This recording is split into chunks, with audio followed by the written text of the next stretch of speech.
마태복음 5장부터 7장에 특별히 산상수훈의 말씀을 보고 있습니다. 예수님께서 산상수훈의 가르침을 팔복으로부터 시작하셨습니다.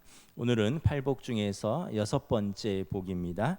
예수님께서 말씀하신 여섯 번째 복이 무엇입니까? 우리 다시 한번 8절 함께 봉독하겠습니다. 시작. 마음이 청결한 자는 복이 있나니 그들이 하나님을 볼 것이며. 마음이 청결한 자가 하나님을 보는 복을 누린다는 것입니다.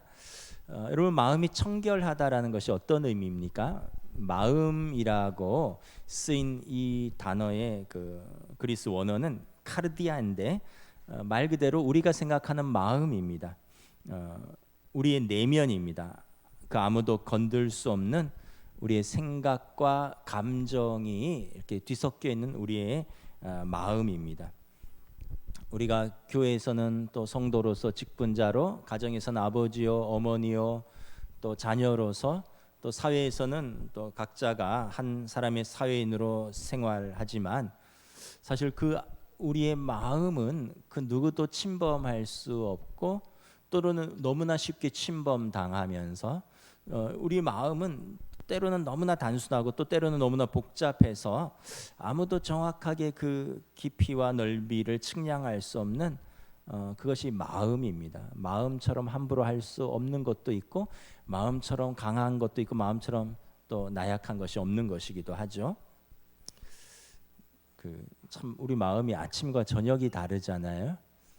제가 재밌는 이야기를 들었습니다. 어떤 가정에서 딸이 남자친구랑 교제를 하는데 결혼을 하려 그러니까 부모님이 반대를 하는 거예요. 아마도 좀 사위될 사람이 조금 부모님이 보시기에는 부족했나 봅니다. 다 자기 아들 자기 딸은 귀하니까 상대가 조금 더 부족하게 생각될 수 있죠. 그래서 반대를 했대요. 딸이 엄마 아빠 한 번만 만나보라고, 정말 좋은 사람이고 정말 나를 사랑한다고 하도 그러니까 그래 한번 만나보자.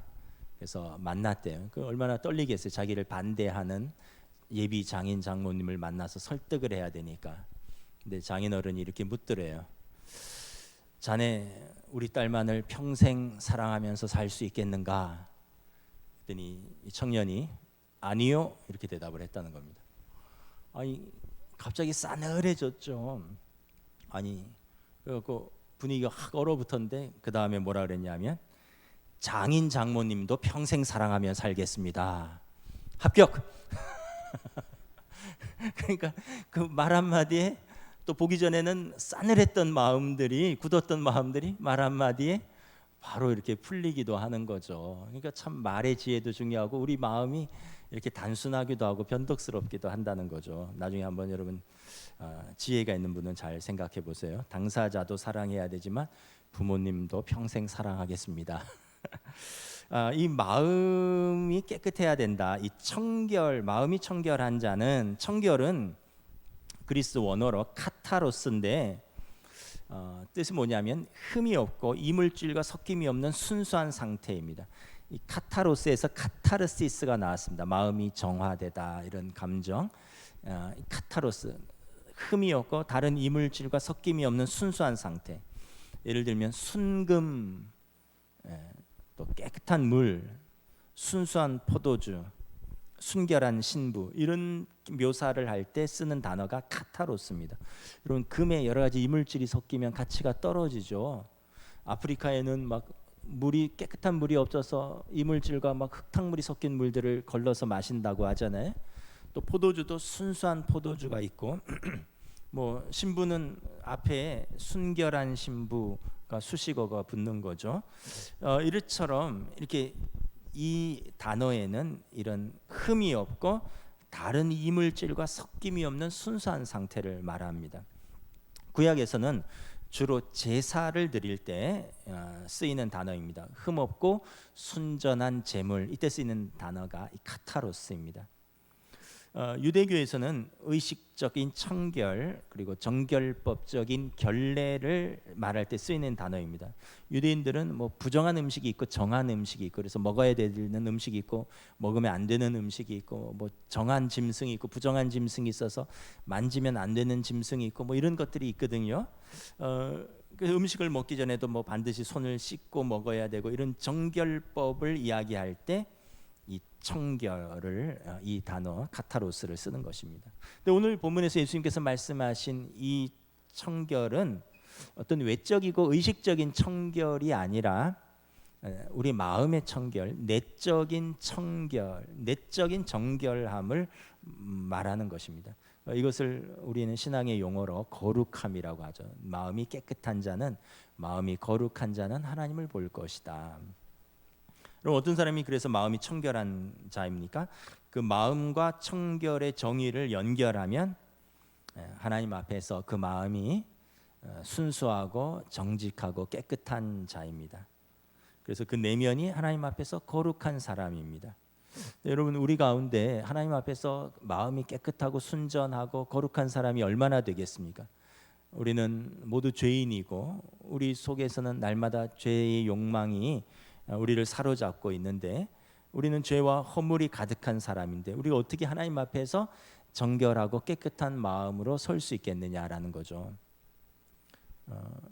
예수님을 나의 구주로 영접하고 예수님의 십자가의 보혈로 나의 죄와 허물을 씻고 하나님 앞에 섰을 때 하나님께서 우리를 의롭다고 정결했다고 인정해 주시겠다라고 말씀하셨습니다. 다시 말하면 예수님을 영접하고 예수님의 십자가 보혈을 믿고 붙들고 하나님 앞에 나온 사람이 마음이 청결한 사람인 것입니다.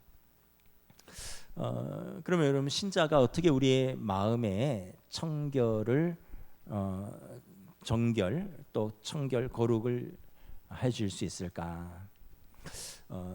우리 외면보다 내면이 더 중요하다는 사실을 우리가 받아들여야 합니다. 우리는 좀 유교 문화권에서 500년 이상 살았기 때문에 외면을 굉장히 중요하게 생각합니다. 뭐 좀 잘생기고 뭐 키도 크고 등치도 좀 좋고 흔히 말하면 이제 뭐 이렇게 보기 좋고 또 어떤 면에서 보면 심리학자들에 의하면 우리가 일반적으로 사람을 볼 때 2초 만에 그 사람을 다 판단한다고 합니다. 그러니까 첫인상 2초 만에 저 사람 나랑 잘 맞겠구나, 저 사람 나랑 안 어울리겠구나, 저 사람 힘든 사람이겠구나, 저 사람 좋아 보인다, 저 사람은 어려운 사람이구나, 이거를 딱 2초 만에 판단을 한대요. 왜냐하면 이제 자기의 어떤 경험과 뭐 이런 것들이 이제 축적되어 있겠지만 대부분은 그 사람의 외양을 보고 딱 판단하는 것입니다.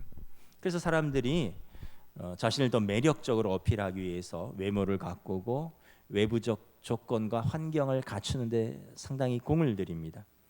사람들은 저 사람이 어떻게 생겼는가, 뭘 입고 왔는가, 어느 정도 공부했느냐, 무슨 일을 하느냐, 저 사람의 연봉은 얼마인가, 교회에서 저 사람의 직분은 무엇인가, 이런 것들을 또 중요하게 생각하고 그런 것들을 보지만 하나님께서는 우리 성도들의 중심, 우리 한 사람 한 사람의 내면 마음을 보신다는 것입니다.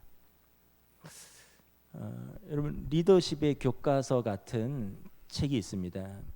오래된 고전인데 다 들어보셨을 겁니다. 스티븐 코비 박사의 성공하는 사람들의 7가지 습관. 그 책에 보면 성공하는 사람들의 7가지 습관의 첫 번째가 뭐냐 하면 내면에서부터 시작하라입니다.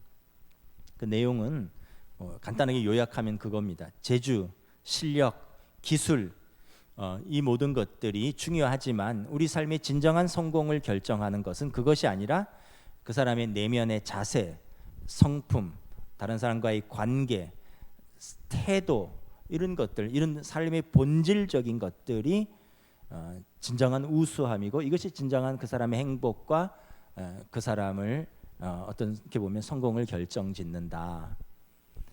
우리가 다시 한번 생각해 봐야 됩니다. 우리는 어떤 외양을 갖추고 어떤 조건을 갖추는데 애를 쓰는데, 그러면서 경쟁하고 주위를 돌아보지 않고, 그러면서 자기의 내면은 황폐해야 되고 또 다른 사람의 내면을 황폐화시키고 있지는 않는가. 그런 것들도 중요하지만 더 중요한 것은 우리 내면을 아름답게 가꾸고 우리 내면을 평안과 우리 내면을 믿음으로 이렇게 세워가는 것입니다. 여러분, 세상도 어떤 재주, 실력, 기술보다 그 사람의 자세, 태도, 성품, 관계, 이런 것들이 삶의 본질적인 것들이라고 이야기를 하는데, 하물며 하나님 아버지께서는 우리의 무엇을 보시겠습니까? 하나님께서 우리의 직업을 보실까요?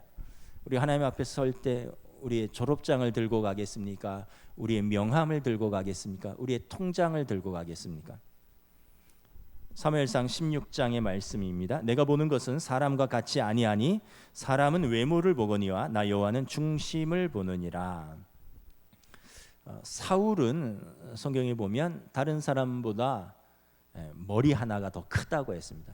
아주 월등하게 키고 잘생긴 청년이었습니다.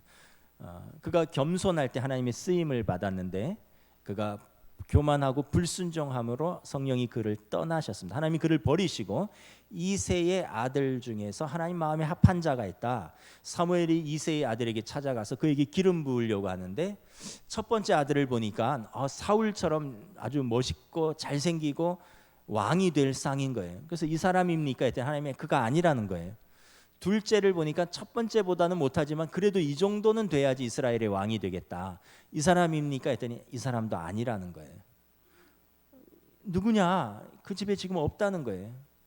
그 말제 다윗은 가장 어리고, 그리고 지금은 밖에 나가서 누추하게 냄새나는 양떼들과 양을 치고 있는 목동이었습니다. 그가 하나님이 보시기에 마음에 합한 사람이라는 것입니다. 사람은 외모를 보니와 나 여호와는 중심을 보느니라. 베드로전서 3장에서 베드로 사도도 말씀합니다. 너희의 단장은 머리를 꾸미고 금을 차고 아름다운 옷을 입는 외모로 하지 말고 오직 마음에 숨은 사람을 온유하고 안정된 심령에 썩지 아니할 것으로 하라. 이는 하나님 앞에서 값진 것이니라. 그래서 여러분, 하나님 앞에서 또 사람 앞에서 진정 하나님 마음에 합한 사람, 또 하나님의 창조하신 그 가장 하나님의 뜻에 합당한 사람은, 여러분, 우리가 외면보다는 우리의 내면을 하나님 앞에서 아름답게 가꾸는, 그런 내면을 소중하게 거룩하게 가꾸는 사람이라는 것을 성경은 말씀하고 있는 것입니다. 그래서 여러분, 내면을 가꾸는 것이 영적인 삶입니다. 마태복음 15장에서 예수님께서 정결법 논쟁에 휩싸입니다. 당시 바리새인들은 분리주의자다라는 별명을 가지고 있을 정도로 굉장히 엄격하게 정결한 것과 부정한 것들을 구분했습니다. 해야 할 것과 하지 말 것을 아주 엄격하게 분리해서 구별하고 그것을 행하는 사람들이었습니다. 그래서 예수님과 예수님의 제자들이 음식을 먹을 때 모세의 정한 율법대로 손을 씻지 않고 먹는 것을 보고 예수님께 항의를 합니다. 당신의 제자들은 왜 모세가 정한 율법대로 손을 씻고 음식을 먹지 않느냐? 왜 정결법의 규정을 위반하느냐?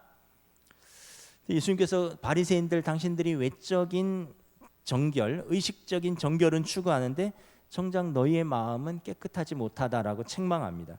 너희가 아직까지 깨달음이 없느냐? 입으로 들어가는 모든 것은 배로 들어가서 뒤로 내버려지는 줄 알지 못하느냐? 입에서 나오는 것들은 마음에서 나오나니 이것이야말로 사람을 더럽게 하느니라. 마음에서 나오는 것은 악한 생각과 살인과 간음과 음란과 도둑질과 거짓 증언과 비방이니 이런 것들이 사람을 더럽게 하는 것이요 씻지 않는 손으로 먹는 것은 사람을 더럽게 하지 못하느니라. 예수님의 말씀의 핵심은 이것입니다. 손 안 씻고 먹으면 좀 음식이 오염될 수 있죠. 그러나 배에서 어쨌든 소화되고 뒤로 버려지는 것입니다.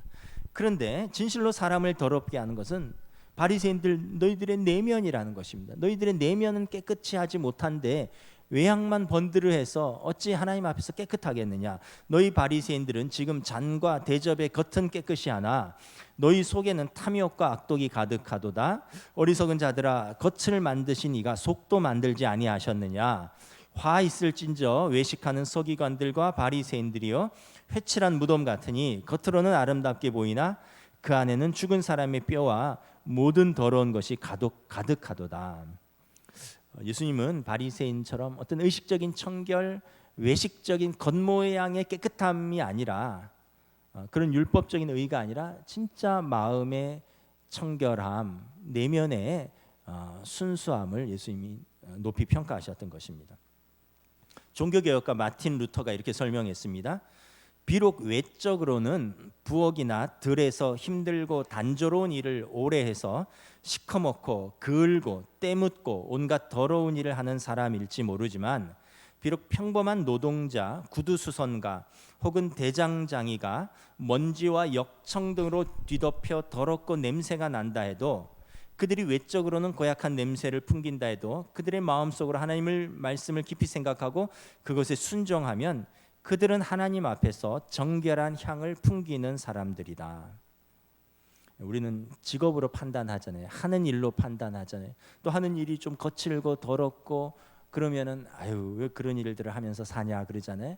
그러면서 사람 자체도 그렇게 평가하는데 그렇지 않다는 거예요. 그들의 마음으로 하나님 말씀을 깊이 생각하고 순종하는 사람이라면 그들은 오히려 하나님 앞에서 청결한 향기를 풍기는 사람들이다. 예수님께서 내면을 가꾸시는 것, 그래서 내면에 좋은 것을 쌓아라 말씀하십니다. 마태복음 12장에 나무도 좋고 열매도 좋다 하든지 나무도 좋지 않고 열매도 좋지 않다 하든지 하라.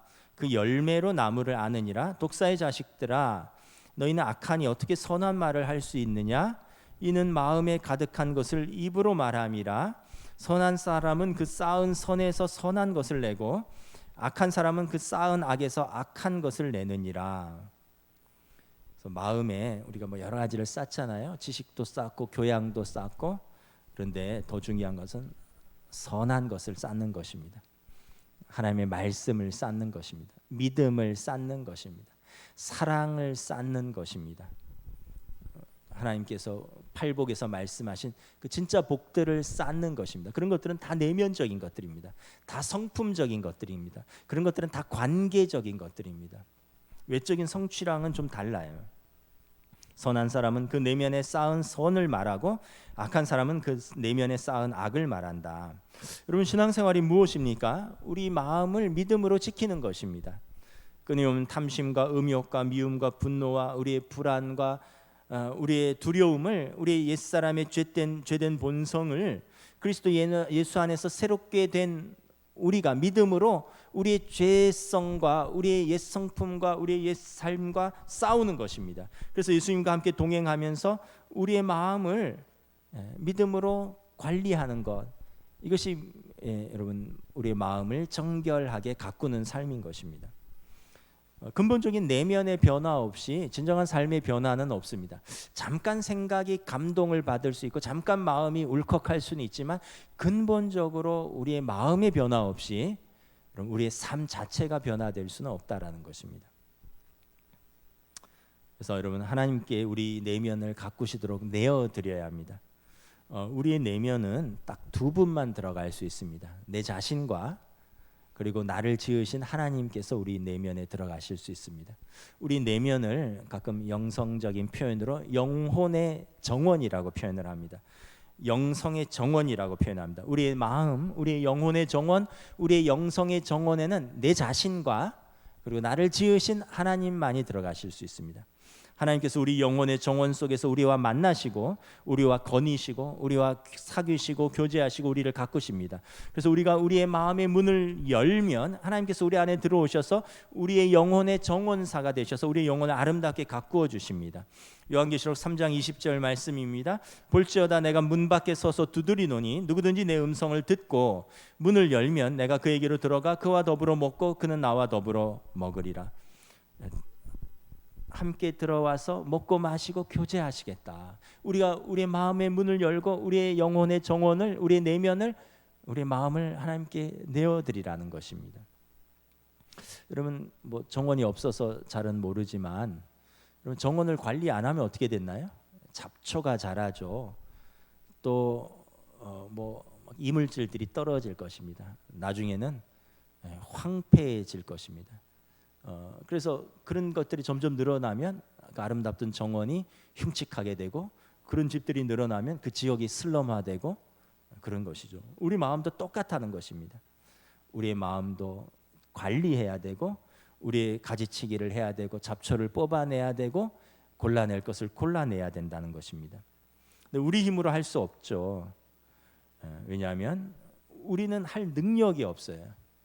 아까 말했듯이 그런 생각도 있고 그런 마음도 들지만 우리가 연약하기도 하고 우리의 죄성 때문에 이것을 우리가 끝까지 감당할 만한 능력이 없어요. 그런 능력이 있으면 왜 우리가 하나님 앞에 나오겠습니까? 우리가 평생 고민하는, 우리가 가지고 있는 기질들, 못된 성품들, 죄의 욕망들, 우리가 도저히 해결할 수 없는 내면의 불안들, 경쟁, 시기, 분노 등등은 우리가 해결하는 것이 아니라 하나님 아버지께서 해결해 주시는 것입니다.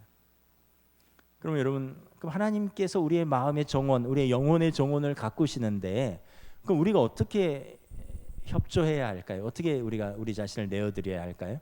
우리는 그냥 하나님 들어오세요 하면 가만히 있으면 하나님이 알아서 다 정리해 주시나요? 하나님은 인격적인 하나님이시죠. 하나님과 우리가 상호 소통하면서 함께 그 일을 하는 것입니다. 다시 말하면 하나님이 들어오시는데 우리가 반응해야 되는 것입니다. 기독교의 오래전 전통적인 반응의 방법은 무엇입니까? 예배입니다. 예배 가운데 하나님께 나아가는 것입니다. 우리의 마음을 하나님께 올려드리는 시간입니다. 그리고 개인적인 기도와 말씀 묵상의 시간을 갖는 것입니다. 주일의 말씀 예배는 뭐 물론 요즘 그 온라인 영상 예배도 매일 드리지만, 우리가 여러분 주일의 예배 한 번으로는 나머지 일주일을 관리하기가 어렵죠, 우리의 마음을. 그래서 여러분 우리가 새벽기도 예배, 수요 예배, 영상 예배도 드리지만 개인적으로 스스로 말씀을 읽고 또 말씀을 묵상하고 또 개인적으로 기도하는 그 시간들을 가져서 우리의 마음을 관리해야 됩니다.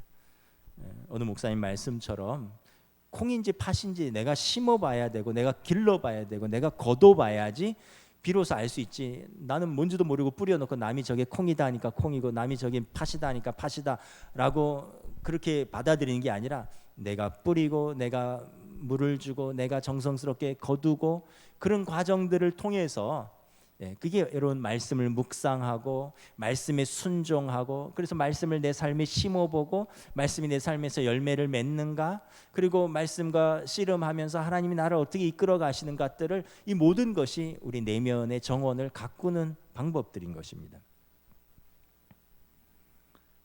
그래서 여러분, 하나님의 아름다움으로 우리를 채우시고 우리를 변화시키지 않으면 우리는 늘 그 모양 그대로입니다.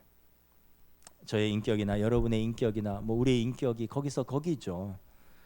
우리 마음에서 나오는 악을 참고 또 참아도 우리의 의지보다 더 강한 것은 우리의 죄성이고 우리의 연약함이다. 오죽했으면 사도 바울께서 로마서 7장에 오호라 나는 곤고한 자로다, 이 사망의 몸에서 누가 나를 건져낼까라고 한탄했겠습니까?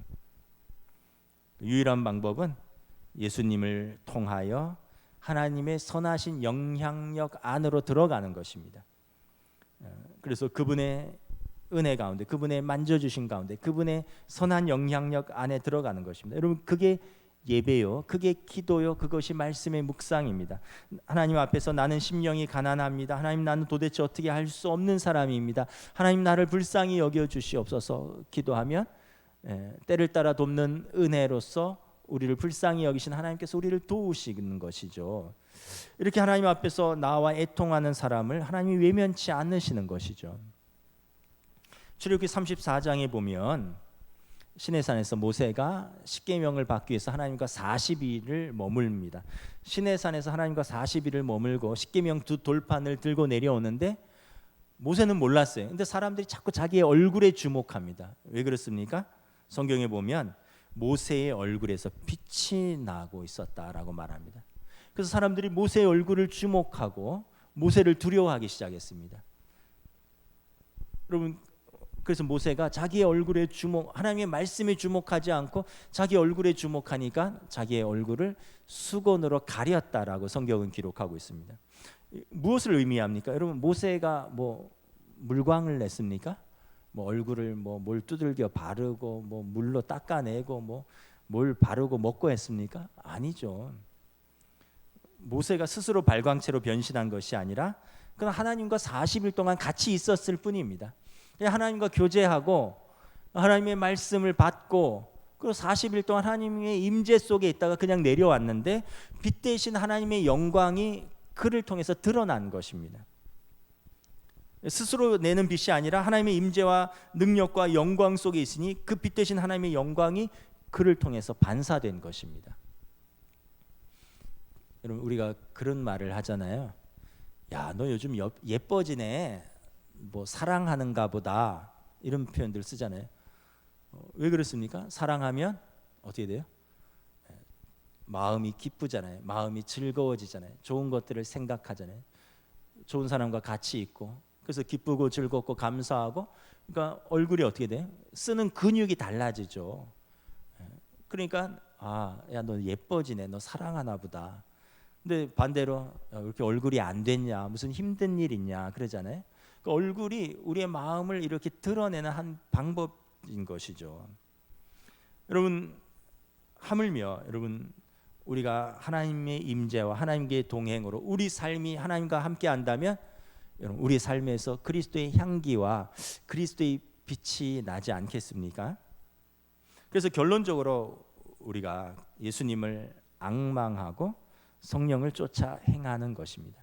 앙망한다는 것은 바라보고 소망하고 그리고 예수 그리스도의 영이시요 진리의 영이신 그래서 예수님의 말씀을 생각나게 하고 예수님을 가르치시고 그리고 하나님의 뜻을 따라 이끄시는 진리의 영이신 성령님을 쫓아 행하는 것입니다. 그래서 예수 그리스도를 앙망하고 우리가 성령을 쫓아 사는 성도는 자연스럽게 성령의 열매를 삶에서 거둡니다. 오직 성령의 열매는 사랑과 희락과 화평과 오래 참음과 자비와 양선과 충성과 온유와 절제니 이 같은 것을 금지할 법이 없느니라. 그리스도 예수의 사람은 육체와 함께 그 정욕과 탐심을 십자가에 못 박았느니라. 여러분, 점점 살면 어떻게 될까요? 우리의 외모는 점점 후패해진다라고 낡아진다라는 뜻입니다. 여러분, 살면 점점 낡아지죠. 우리가 어떻게 젊었을 때 모습, 전성기 때 모습을 그대로 가질 수 있습니까? 머리가 새고 눈썹이 빠지고 머리가 빠지고 주름이 지고 허리는 구부정해지고 걸음은 느려지고 뭐 우리의 옛 모습은 우리의 갈수록 낡아지죠. 제 머리도 젊었을 땐 머리숱이 많았습니다. 잘 안 믿기시겠지만 그래서 뛰면 뒷머리가 찰랑찰랑했었어요. 총각 때는 그랬어요. 빠지기도 했지만 지금 제 머리는 절반 이상이 백발입니다. 매달 염색을 해서 그렇지 여러분 3, 4년 전부터 머리 절반 이상이 허예요. 근데 우리 교회 어른들이 다 허연데 아들뻘인 저까지 머리가 허여면 우리 어른들이 마음이 안 좋으실 것 같아서 매달 염색을 하는 거죠. 염색하면서 염색약을 눈썹에도 바르고 근데 여러분 뭐 자연스러운 것이죠. 우리의 겉사람은 날마다 낡아지는 것입니다. 그런데 우리의 속사람은 날마다 새로워지는 거예요. 그거랑 관계없어요. 삶에서 성령의 열매가 날로 맺히는 거예요. 오래될수록 우리 엄마 더 사랑이 넘치네. 우리 아빠 더 온유해지셨네. 신앙생활을 오래 했더니 정말 오래 참으시고 또 자비와 양성과 하나님과 사람 앞에 충성과 온유와 절제와 이 같은 것을 이와 같은 열매들이 맺히는 것을 누구도 막을 수가 없네. 이런 것들이 이제 우리 삶에서 막 맺히는 것입니다. 우리가 뭐 때가 되면 다 은퇴하고요. 때가 되면 어떤 성과와 성취는 멈출 수밖에 없습니다. 그리고 말씀드렸다시피 우리의 겉사람은 날마다 낡아지지만 계속해서 우리의 속사람은 새로워지고 우리는 계속해서 아름다운 성령의 열매들이 우리 삶에 맺히는 것입니다. 이 영적인 성령의 열매는 무엇이에요? 여러분 대부분 성품적인 것이고 관계적인 것이고 내면적인 것입니다. 그래서 여러분 우리가 반응해야 하는 거예요. 마음의 문을 열고 눈을 들어 주님을 바라보고 귀를 열어 말씀을 듣고 마음을 열어 말씀을 새기고 그리고 우리의 손과 발이 말씀에 순종하고 그래서 작은 것이지만 그런 순종하는 훈련하는 반응하는 훈련들을 해야 됩니다. 그때 우리의 내면에서 작지만 성령의 열매들이 그리고 나아가서 점점 더 주렁주렁 성령의 열매들이 맺힐 것입니다.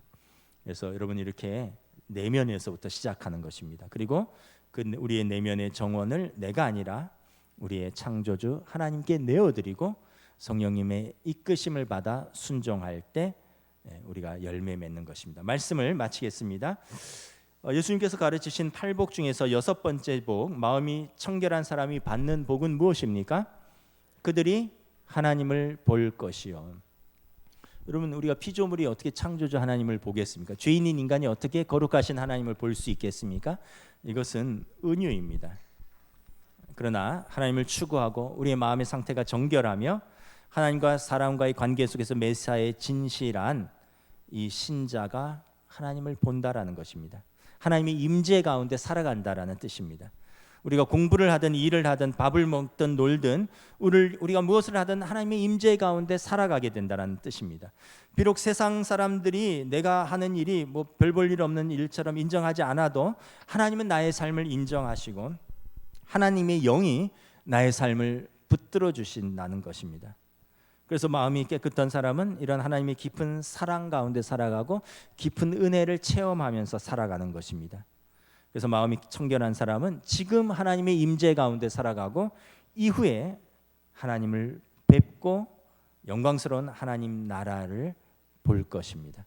그래서 고린도후서 13장에 보면 지금 우리가 거울을 보는 것 같이 희미하나 그때는 얼굴과 얼굴을 맞대어 보듯이 우리가 분명하게 하나님의 영광을 볼 것입니다. 이것이 마음이 청결한 자에게 주신 하나님이 주시는 복입니다. 주여 이 복을 우리에게도 주시옵소서. 여러분 기도하시기를 부탁드립니다. 찬양하시겠습니다. 찬송가 288장입니다.